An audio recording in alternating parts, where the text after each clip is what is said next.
സ്നേഹം അതിൻ്റെ ചില വേരിയൻറ്റുകളെ എൻ്റെ മുന്നിലേക്ക് അയച്ചു. ചിലതെന്നെ ചിന്തിപ്പിച്ചു, ചിലതെന്നെ സ്നേഹിച്ചു, ചിലതെന്നെ കൂടുതൽ നല്ല മനുഷ്യനാക്കി. കൊടുക്കൽ വാങ്ങലുകളില്ലാതെ.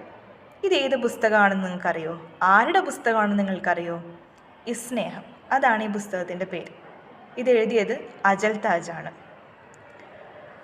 ഇത് ശരിക്കും പറഞ്ഞാൽ ഒരു കഥയാണ്, പക്ഷേ അതിനേക്കാളൊക്കെ ഉപരി ഇതൊരു അനുഭവക്കുറിപ്പാണ്.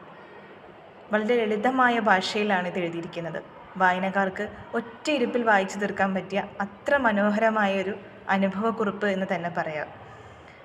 കാരണം സ്നേഹത്തിൻ്റെ ഒരുപാട് മുഖങ്ങൾ അദ്ദേഹത്തിൻ്റെ ജീവിതത്തിൽ കടന്നു പോയിട്ടുണ്ട്.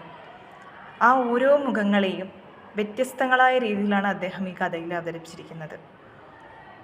വായനക്കാർക്ക് പ്രണയവും സ്നേഹവും പ്രത്യാശയും വിശ്വാസവും പ്രതീക്ഷയും ഒക്കെ നൽകുന്ന ഒരു ചെറു കഥ കൂടിയാണിത്.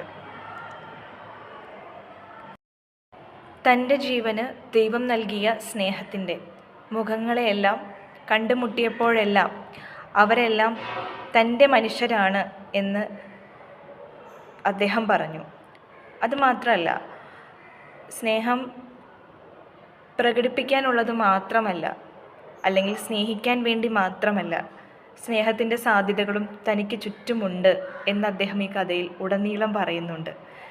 സ്നേഹത്തിൻ്റെ ഒരുപാട് മുഖങ്ങളെ അദ്ദേഹത്തിൻ്റെ ജീവിതത്തിൽ കണ്ടിട്ടുണ്ട്. ആ മുഖങ്ങളെയെല്ലാം നിങ്ങൾക്ക് മുന്നിലേക്ക് ഞാൻ കാണിച്ചു തരികയാണ് എന്നുള്ള രീതിയിലാണ് ഇതിലെ ഓരോ അധ്യായങ്ങളും അദ്ദേഹം എഴുതിയിട്ടുള്ളത്.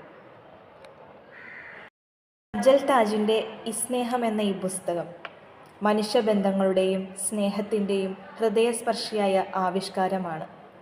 നിങ്ങൾ ഓരോരുത്തരും ഈ പുസ്തകം വായിക്കേണ്ടതാണ്.